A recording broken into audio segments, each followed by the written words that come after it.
Hello everyone, welcome back to this new video. साथियों, स्वागत है आप सभी का इस नए वीडियो में।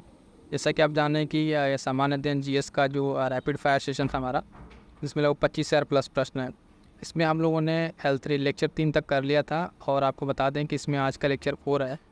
इसमें हम लोग कंप्लीट कर रहे थे अभी हिस्ट्री को। ठीक है, इतिहास में आप देखेंगे यहाँ पे 3 पोर्शन है, प्राचीन, मध्यकालीन, आधुनिक। ठीक है, इतने सारे पोर्शन है। लगभग आप देखेंगे कि ये क्यों इंपॉर्टेंट है। पीवाईक्यू तो आपको हम प्रश्न वाइज करा रहे हैं, लेकिन ये वन लाइनर है, एकदम टू द पॉइंट उसका आंसर वन लाइनर फैक्ट के तौर पे। उसमें कौन कौन से एग्जाम्स कवर आप देख सकते हैं। पीपीसीएस प्री, ऑलमोस्ट यूपी के जो भी सारे एग्जाम्स, यूपी के जितने एग्जाम्स आप देखिए यहाँ पे, है ना, छोटे से बड़े हर एक एग्जाम्स के इसमें कवर किया गया है। और इसमें कंप्लीट लगभग पूरा अगर देखें यहाँ पे तो सारी चीज़ में कवर अप है। इसके पहले जो हम इसमें कवर कर रहे थे प्राचीन इतिहास में, तो ये सारे पॉइंट्स कवर कर चुके हैं, बहुत सारे चैप्टर्स। अब आते हैं हम लोग अपने नेक्स्ट टॉपिक पे, जहाँ से हमको स्टार्ट करना है। ये सारे इसके पहले वाले लेक्चर हम लोग कवर कर चुके हैं और हम लोग को स्टार्ट करना था मौर्य से। ठीक है, मौर्य साम्राज्य यहाँ से देखिए। ठीक है, तो मौर्य साम्राज्य से स्टार्ट करेंगे आज का लेक्चर। ठीक है, तो मौर्य साम्राज्य, और इसमें देखेंगे कि इससे रिलेटेड कितने जो भी अब तक पीपी के सारे एग्जाम पे प्रश्न आ चुके हैं, वो चीज़ें यहाँ पर हम लोग डिस्कस करेंगे। ठीक है, और इसके साथ साथ देखिए, पहला इसमें क्या कह रहा है कि मौर्य इतिहास के लिए अधिक प्रमाणिक माना जाता है। तो जो मौर्य इतिहास है, मौर्यकालीन इतिहास है, उस इतिहास को कैसे प्रमाणिक माना जाता है, तो उसके लिए माना जाता है विष्णु पुराण से। किससे? विष्णु पुराण जिसको माना जाता है। आंध्रों के इतिहास के लिए अधिक प्रमाणिक माना जाता है क्या? तो मत्स्य पुराण को। किसको? मत्स्य पुराण को। जो अलग अलग 18 पुराण है, उसमें कुछ पुराण बहुत ही इंपॉर्टेंट है, जैसे विष्णु पुराण, मत्स्य पुराण, गरुड़ पुराण। ठीक है, तो इसमें से इस तरह की चीज़ों को भी ध्यान रखना है। ठीक, मौर्य काल में नेक्स्ट है, मौर्य काल में सदैव राजा के पास रहने वाले विश्व परीक्षक वैद्य को कहा जाता था। यानी जब मौर्य काल था, उसमें तो राजा के पास हमेशा एक विश्व परीक्षक रहता था, वैद्य। उस वैद्य को एक अलग नाम दिया जाता था। ठीक है, ये क्वेश्चन पूछा हुआ है। देखेंगे, उसको कहा जाता था जांगलीविद। क्या कहा जाता था? जांगलीविद कहा जाता था। ये हमेशा क्या है? राजा के पास रहता था। ठीक है, ये विश्व परीक्षक था और ये एक तरह का वैद्य था। ठीक है, शासक जो मौर्य राजवंश से संबंधित नहीं है। देख, यहाँ पे अग्निमित्र है, ये शासक जो है। ऑप्शन वहाँ पे जो दिया होगा क्वेश्चन, तो वहाँ पे 2-3 ऑप्शन दिए होंगे और मौर्य साम्राज्य से संबंधित बाकी चीज़ें दी होंगी। तो वहाँ पे देखेंगे उसमें ऑप्शन के अकॉर्डिंग अग्निमित्र वहाँ का शासक नहीं है। अशोक के स्तंभ लेखों के लिए पत्थर निकाला जाता था। जो अशोक का स्तंभ है, ये इंपॉर्टेंट है, उसके लिए पत्थर कहाँ से निकाला जाता था? तो इंपॉर्टेंट पॉइंट देखिएगा, चुनार से। ठीक है, चुनार खान से ये सारे पत्थर निकाले जाते थे। ठीक है, अगला है कि अशोक का वह शिलालेख जो धार्मिक संश्लेषण समन्वय के बारे में कहता है। यानी अशोक के जो सारे शिलालेख हैं, ठीक है, उसमें से एक 12वां शिलालेख है, वो बात करता है साथियों किस चीज़ के बारे में? तो बात करता है धार्मिक संश्लेषण के बारे में। किसमें? धार्मिक संश्लेषण के बारे में बात करता है 12वां शिलालेख। ठीक है, नेक्स्ट है क्वेश्चन कि सम्राट अशोक ने अपने राज्याभिषेक के बाद कलिंग पर विजय प्राप्त किया था। ठीक है, तो जब ये सम्राट अशोक थे, तो इन्होंने अपने जो राज्याभिषेक के राजा बनने के बाद कितने वर्ष बाद जो है कलिंग का युद्ध पे इन्होंने विजय प्राप्त की थी? लगभग 8 वर्ष बाद। ठीक है, 8 वर्ष बाद इन्होंने क्या किया था? कलिंग पे विजय प्राप्त की थी। प्राकृतिक भाषा के पोषक थे, यानी प्राकृत भाषा किनके काल में बहुत ज़्यादा एकदम होना फलीभूत हुई थी? तो सातवाहन नरेश के। ठीक है, सातवाहन नरेश के काल में ये सब प्राकृतिक भाषा को संरक्षण ज़्यादा मिला था। कला के लोक पक्ष को अधिक प्रोत्साहन मिला कब? तो वही सातवाहन काल में। ठीक है, कला के जो लोक पक्ष है उसको अधिक प्रोत्साहन मिला सातवाहन काल में। मथुरा मूर्ति कला शैली प्रारंभ हुई, ये कब से प्रारंभ हुई? कुषाण काल से। मोस्ट इंपॉर्टेंट लगाइएगा, ये क्वेश्चन फिर से पूछा जाने वाला है, बहुत ही बेहतरीन क्वेश्चन है कि मथुरा की जो मूर्ति कला शैली है वो प्रारंभ हुई थी कुषाण काल से। ठीक है, कुषाण के शासन काल से प्रारंभ हुई थी। इसको स्टार लगा लिया। पीवाईक्यू में कुछ क्वेश्चन ऐसे होते हैं जिनको जो क्वेश्चन ना बार बार रिपीट होते हैं। ठीक है, तो उसी में से एक तरह का एक क्वेश्चन है कि मथुरा मूर्ति कला जो शैली कब से प्रारंभ हुई है? तो कुषाण काल से। ठीक है, अगला देखेंगे कि वे शासक जिन्होंने गिरनार क्षेत्र में जल संसाधन व्यवस्था की ओर ध्यान दिया। यानी जो गिरनार क्षेत्र में आप देखेंगे जल संसाधन के लिए व्यवस्था किया था, तो चंद्रगुप्त मौर्य था और अशोक था। ठीक है, उसी जो वहाँ का झीलें थी सुदर्शन लेक। ठीक है, कौन सी लेक थी? सुदर्शन झील थी, उसका रेनोवेशन आगे चल के, ठीक है, फिर करा जाएगा, तो भी अभी अब हमको आगे देखने को भी मिलेगा। ठीक है, अगला है कि राजा जिसके अभिलेख से सूचना मिलती है कि शाक्य मुनि बुद्ध का जन्म लुम्बिनी में हुआ था। ठीक है, तो किसके अभिलेख से पता चलता है? तो अशोक के अभिलेख से पता चलता है। सारनाथ का जो स्तंभ है उसका निर्माण किया गया था, तो अशोक के काल में। ठीक है, अशोक के काल में। ये सारनाथ स्तंभ क्यों इंपॉर्टेंट है? यहीं से भारत का जो स्तंभ चिन्ह है, 4 लाइन चारों तरफ है, सत्यमेव जयते वाला, वो चिन्ह यहीं से लिया गया है। ठीक है, एक इंपॉर्टेंट क्वेश्चन, अशोक द्वारा स्थापित सबसे सुरक्षित स्तंभ कौन सा है? तो लौरिया नंदनगढ़, लौरिया नंदनगढ़ और लौरिया अररेज। ठीक है, दोनों बिहार के हैं। ठीक है, कहाँ पे हैं? ये बिहार के हैं, लौरिया नंदनगढ़। ठीक है, तो ये सबसे सुरक्षित स्तंभ कौन सा है? लौरिया नंदनगढ़ का। अशोक का वह अभिलेख बताइए जिसमें कनक मुनि जो है बुद्ध के अस्तित्व को प्रमाणित करता है। तो निगाली सागर स्तंभ अभिलेख। ठीक है, निगारी सागर अभिलेख। यहाँ पे साथियों देखेंगे ये जो PYQ है, अभी आप देखिए यहाँ पे डिफरेंट तरीके से, चाहे PCS प्री हो, है ना, ACF का हो, ठीक है, मेंस का पेपर हो, लोअर PCS का पेपर हो, ठीक है, UP SSC का पेपर हो, जो भी हो, यहाँ से क्वेश्चन पूछे। तो होता क्या है कि आयोग कई बार क्या करता है, तो वहीं से पेपर चीज़ों को घुमाता है। तो जब UP स्पेशल की जब बात होती है, यानी PCS से RO की जब बात होगी, तो यहाँ पे क्वेश्चन पूछे, यानी काफ़ी ज़्यादा पॉसिबिलिटी बढ़ जाती है। गुर्जरा लघु शिलालेख। ठीक है, जिसमें अशोक का नाम उल्लेख किया गया है, ये कहाँ पर है? तो गुर्जरा शिलालेख सीधा क्वेश्चन कि मध्य प्रदेश के दातिया जिले में स्थित है। ये UPSC में भी ये क्वेश्चन आ चुका है, एक बार ऑप्शन करके बना के दिया था गुर्जरा अभिलेख के बारे में। ठीक, नेक्स्ट देखेंगे, अशोक के अभिलेखों में से पूर्ण रूपीण धार्मिक सहिष्णुता के प्रति समर्पित अभिलेख है। कौन सा ऐसा अभिलेख है जो पूर्ण रूप से धार्मिक सहिष्णुता को समर्पित है? तो अभिलेख जो है शिलालेख इसका 12वां शिलालेख। कौन सा शिलालेख? 12वां शिलालेख इसमें पूरी तरीके से उसको डेडिकेटेड है। ब्राह्मी लिपि को सर्वप्रथम किसने पढ़ा था या डिकोड किया था, आप कहते एक तरीके से, है ना? तो जेम्स प्रिंसेप ने इसको डिकोड किया था, याद रखेंगे नाम। अगला पॉइंट है, जो अशोक ब्राह्मी लिपि का पता चला कहाँ से? अनुराधापुर से। और पत्थर पर प्राचीनतम शिलालेख थे किसके? तो प्राकृत भाषा, किसके? प्राकृत भाषा के थे। साथ ही बता दें कि ये जो भी आपका ये दोनों अपकमिंग एग्जाम्स है, UPPCS या RO, ठीक है, उसके लिए एकदम ये एक साथ बेहतरीन तरीके से ये हेल्पफुल होगा। और अलग से जो सेशन चल रही है शॉर्ट नोट्स की, ठीक है, क्विक रिवीजन, है ना, और बूस्टर सीरीज चल रही है, उसको मिस मत कीजिएगा। ये दोनों आपके लिए बहुत ही हेल्पफुल। आप एक बार क्लास करके देखिए, वहाँ पर आपको किस तरीके से शॉर्ट नोट्स के जरिए आपको सारा नोट्स प्रोवाइड कराया जा रहा है और पढ़ाया जा रहा है। आपको क्लास करने पे चीज़ें समझ में आएंगी। अगला पॉइंट है कि अपने साम्राज्य के उत्तर पश्चिमी भाग में उत्खिड़ राजाज्ञाओं के लिए अशोक ने लिपियों का प्रयोग किया था। तो किस लिपि का? आरामाइक और ग्रीक एवं खरोष्टी लिपि का। ये थोड़ा याद रखिएगा, आरामाइक ये थोड़ा हटके है, ठीक है, आरामाइक, है ना, और ग्रीक एवं खरोष्टी लिपि का प्रयोग किया था किसने? उत्तर पश्चिमी भाग में उत्खिड़ जो वहाँ पे शिलालेख के लिपियों के लिए प्रयोग किया था। उसके बाद से इलाहाबाद में अशोक का स्तंभ सूचना प्रदान करता है किस चीज़ का? समुद्रगुप्त के बारे में। किसके बारे में? समुद्रगुप्त के बारे में। मोस्ट इंपॉर्टेंट है, लगा लीजिएगा, कितनी बार एग्जाम से पूछा हुआ है। फाइयान जो है भारत आया किसके काल में? तो 399 AD के समय में भारत आता है फाइयान। कलिंग युद्ध का विवरण किससे प्राप्त होता है? 13वें शिलालेख से। किससे? 13वें शिलालेख से प्राप्त होता है किसका विवरण? कलिंग के युद्ध का। और देखेंगे मौर्यन मंत्री परिषद में राजस्व इकट्ठा करने वाले जो थे उनको संबंधित थे किससे? समाहर्ता। क्या? समाहर्ता, वो उससे संबंधित है किससे? राजस्व इकट्ठा करने से संबंधित है, यानी एक तरह के लिए जो राजस्व इकट्ठा करते थे उनको कहा जाता था समाहर्ता। ठीक, अशोक के समकालीन तुर्मे राजा था, ये कहाँ का राजा था? तो मिस्र का राजा था। कहाँ का? मिस्र का राजा। सिंपली कंटेम्प्रेरी राजाओं के बारे में अगर पूछा जाता है तो ये चीज़ें पूछ ली जाती हैं कि तुर्मे राजा, ठीक है, ये तुर्मे राजा मिस्र के समकालीन जो वहाँ से था, अशोक के समकालीन।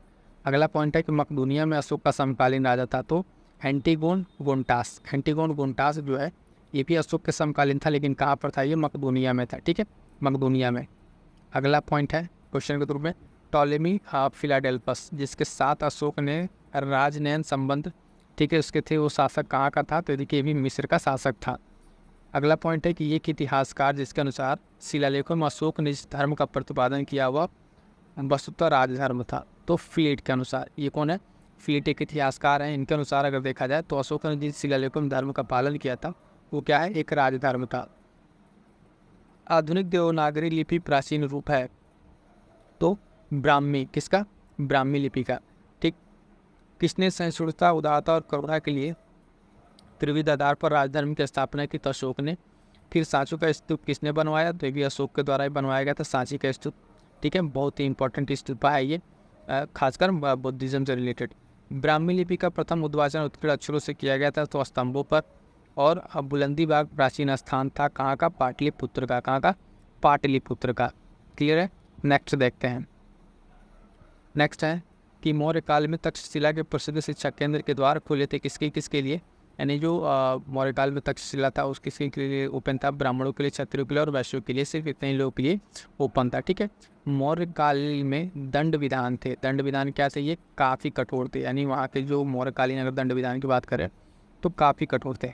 ठीक है। चाणक्य का दूसरा नाम, ठीक है, तो विष्णुगुप्त, विष्णुगुप्त ही चाणक्य था, इसका नाम था, ठीक है। और उसने कौटिल्य, ठीक है, कौटिल्य भी, कौटिल्य चाणक्य सब इसी का नाम है। और इन्हीं के साथ अगर देखेंगे तो यहाँ पे अर्थशास्त्र एक इनकी फेमस बुक है, अर्थशास्त्र, ठीक है, जो कि पॉलिटी से रिलेटेड है, ना कि अर्थशास्त्र से रिलेटेड है, इन्हीं की बुक है। चंद्रगुप्त मौर्य ने अपने अंतिम दिन कहाँ व्यतीत किए थे? तो श्रवण बेलगोला में। यहाँ पे इसने अपने जैनिज्म को अपना के संथारा करके, है ना, उसमें श्रवण बेलगोला अपने क्या कहते हैं उसको, अपनी जीवन का अंत किया था वहाँ पे। अशोक का वह अभिलेख जिसमें धार्मिक सहिष्णुता के सिद्धांत की बात कही गई, तो शिलालेख 12। तो आप देखेंगे शिलालेख 12 से रिलेटेड कितने सारे प्रश्न आ चुके हैं, ठीक है। इसमें इंपॉर्टेंट कौन सा है? तो शिलालेख 12। अब आ गए हम लोग नेक्स्ट चैप्टर पे। ये चैप्टर है मौर्योत्तर कालीन, ठीक है, पोस्ट मॉडर्न एज में आ गए हैं। यहाँ पे देख लेते हैं क्या क्या क्वेश्चन पूछे गए हैं। इन सारे क्वेश्चन भी कंप्लीट करके हम लोग आगे बढ़ते हैं, ठीक। तो देखिए इसमें क्या क्या है। पोस्ट मॉडर्न एज में सिमुक संस्थापक था, तो सिमुक नाम आया किसका? संस्थापक सातवाहन वंश का, ठीक है। सातवाहन वंश के संस्थापक कौन थे? सिमुक थे। और कार्दमक क्षत्रपों ने अति दुर्लभ सिक्के प्रचलित किए थे, किसमें? ताम्र धातु के, किसके? ताम्र धातु के प्रचलित किए थे। अशोक के द्वितीय शिलालेख में उल्लेख नहीं है, तो किसका उल्लेख नहीं है? सातवाहनों का, क्योंकि ये क्या है? मौर्य काल के बाद के हैं, उसके बाद आते हैं, तो उसमें इन लोगों का उसका कहीं मेंशन नहीं मिलेगा। खारवेल के विषय में जानकारी मिलती है तो हाथी गुम्फा अभिलेख से, किससे? हाथी गुम्फा अभिलेख, बहुत ही महत्वपूर्ण अभिलेख है ये हाथी गुम्फा अभिलेख, ठीक है। इसको लगाइएगा मोस्ट इंपॉर्टेंट, अपकमिंग एग्जाम्स में पूछा जा सकता है। खारवेल की जानकारी किससे मिलती है? तो हाथी गुम्फा अभिलेख से। अगला पॉइंट है कि राजवंशों में सबसे पुराना राजवंश कौन सा था? तो सातवाहन, जो उसमें ऑप्शन दिया होगा वहाँ के हिसाब से राइट आंसर यहाँ दिया हुआ है। मौर्यों के बाद दक्षिण भारत में सबसे प्रभावशाली राज्य कौन सा था? तो सातवाहन ही था। और सातवाहनों की राजधानी कहाँ थी? तो अमरावती, ठीक है। सातवाहनों से रिलेटेड क्या क्या पॉइंट यहाँ पर देखना है कि राजवंशों में सबसे पुराना राजवंश था, एक ऑप्शन दिया होगा, उसके अकॉर्डिंग है ये। फिर दक्षिण भारत में सबसे प्रभावशाली राज्य के रूप में इसकी राजधानी कहाँ है? तो अमरावती। और इसके संस्थापक कौन थे? तो सिमुक इसके संस्थापक हो जाएंगे, ठीक है। अगला पॉइंट, कनिष्क के सारनाथ बौद्ध प्रतिमा अभिलेख की तिथि क्या है? 81 ईस्वी सन का है यहाँ पे। और बुद्ध का सिक्कों पर अंकन हुआ था, तो कब हुआ था? कनिष्क के काल में, ठीक है। बुद्ध का जो सिक्कों पर अंकन होना स्टार्ट हो गया था किसके काल में? कनिष्क के काल में। उत्तर तथा उत्तर पश्चिमी भारत में सर्वाधिक संख्या में तांबे के सिक्के किसने चलवाए थे? तो कुषाणों ने चलवाए थे। कुषाण के द्वारा किसने क्या किए थे लोग? ये लोग स्टार्ट किए थे तांबे के सिक्के, ठीक है। और अगला पॉइंट है कि काव्य शैली का प्राचीनतम नमूना अभिलेख मिलता है कहाँ पर? काठियावाड़ के रुद्रदामन, ठीक है, काठियावाड़ के रुद्रदामन में मिलता है ये। अगला पॉइंट है कि प्राचीन भारत में नियमित रूप से सोने के सिक्के चलाए किसने? कुषाणों के द्वारा ये भी चलाए गए, कुषाण चलाए थे नियमित रूप से सोने के सिक्के, ठीक है। अभी यहाँ पर हमने देखा था किसी के सिक्के तांबे के सिक्के, फिर सोने के सिक्के। बिना बेगार के सुदर्शन झील का जीर्णोद्धार कराया किसने? रुद्रदामन प्रथम ने। अभी हमने इसी झील की बात करते जो चंद्रगुप्त ने गिरनार में बनवाया था, तो ये वही झील है जिसका फिर से यहाँ पे रिनोवेशन कराया जा रहा है।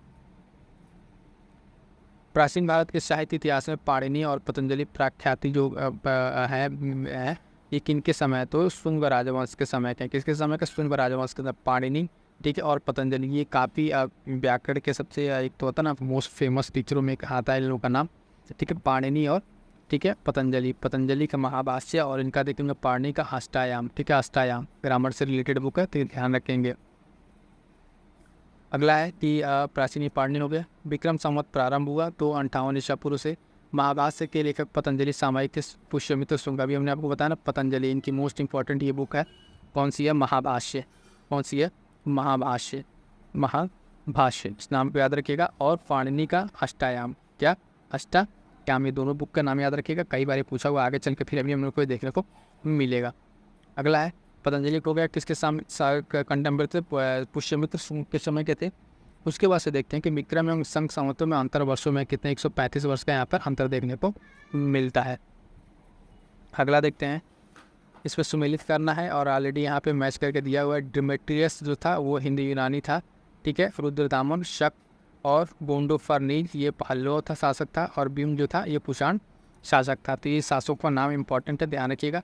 अगली बार क्या कर सकता है, इसमें से कोई दो शासक ले ले और आपको मैच करके दे दे, ठीक है, या फिर इसमें से कोई दो लेकर मैच करके दे देते। इसलिए PYQ लगाते समय जो वन लाइनर है इसको अच्छे से ध्यान रखेंगे। ड्रेमेटियस हिंदी यूनानी शासक, रुद्रदामन शक शासक है, और गोंडोफर्नी जो है पल्लवों और भीम का कुषाण संबंधित है, ठीक है। आइए नेक्स्ट देखते हैं, प्राचीन भारत में विदेशी आक्रमण पर आ गए हम लोग। अगला चैप्टर प्राचीन भारत में विदेशी आक्रमण, ठीक है। प्राचीन भारत में विदेशी आक्रमण में क्या क्या हुए थे? तो मध्य प्रदेश के विदिशा में जो बेस नगर गरुड़ ध्वज स्तंभ बनवाया था हेलियोडोरस ने, ये काफ़ी इम्पोर्टेंट है। ठीक है, मध्य प्रदेश का देखिए अब यहाँ पे किस तरीके से कई तो समझ सकता है कि जो गरुड़ ध्वज स्तंभ है वो कहाँ पर है, तो मध्य प्रदेश के विदिशा में। ठीक है, बेसनगर में हेलियोडोरस द्वारा बनवाया गया था। हमारे देश को इंडिया संबोधित करने वाले कौन थे, तो यूनानियों ने पहले इसको इंडिया कह के संबोधित किया था।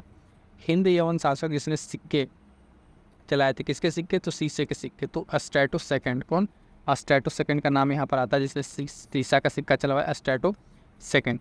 शासक की अगर हम बात करें जिसने जिसका सर्वप्रथम सोने के सिक्के जारी करने का श्रेय जाता है, तो विम कडफिश। ठीक है, इसने क्या किया था, सर्वप्रथम सोने का सिक्का जारी किया था। अभी हमने पढ़ा था कि सर्वाधिक सोने के सिक्के या फिर सोने के सिक्के भारत में किसने जारी किए थे, तो कुशाणों ने जारी किए थे।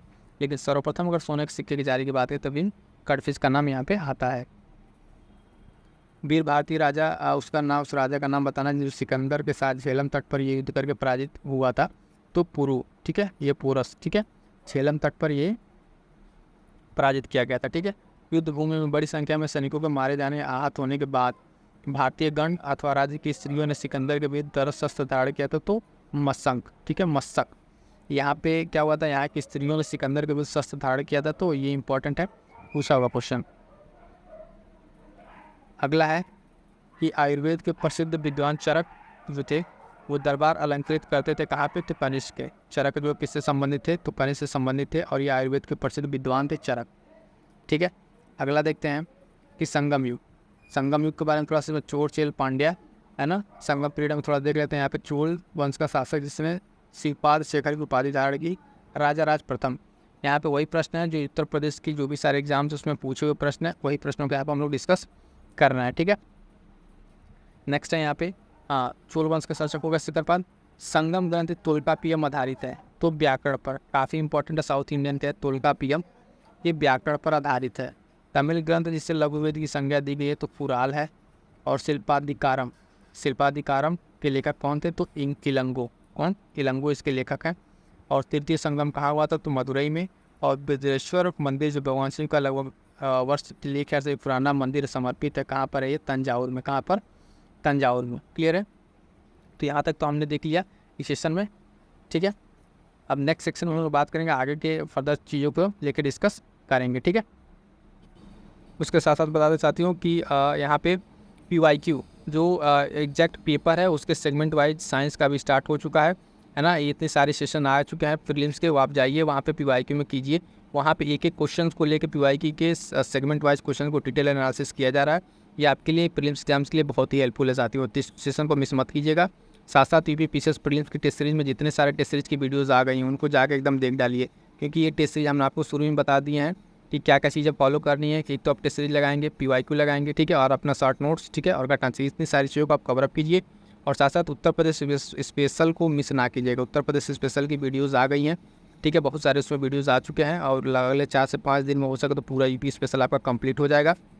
और UP स्पेशल के लिए बता दें, उससे अलग कुछ पढ़ने की ज़रूरत नहीं पड़ेगी। जैसा कि आपको थोड़ा सा हम दिखा दें, कुछ इस तरीके से टॉपिक कवर किए जा रहे हैं उत्तर प्रदेश स्पेशल का। आप देखिए, जनगणना, संगीत, नृत्य उत्सव, धार्मिक स्थल, पर्यटन, ठीक है, और आज भी एक टॉपिक कंप्लीट हुआ है, ठीक है, जो टॉपिक था उसके भौगोलिक संरचना से रिलेटेड। इस तरीके से सारी चीज़ आपको UP स्पेशल को मिल जा रही है। सेशन मिस मत कीजिएगा, काफ़ी इंपॉर्टेंट आपके लिए। जो कोई भी आपके डाउट्स हैं उसको बस जरूर कमेंट कर दीजिएगा, और PDF के लिए टेलीग्राम ज्वाइन जरूर कर लीजिएगा। ठीक है साथियों, मिलते हैं किसी नेक्स्ट वीडियो में, तब तक के लिए थैंक यू सो मच।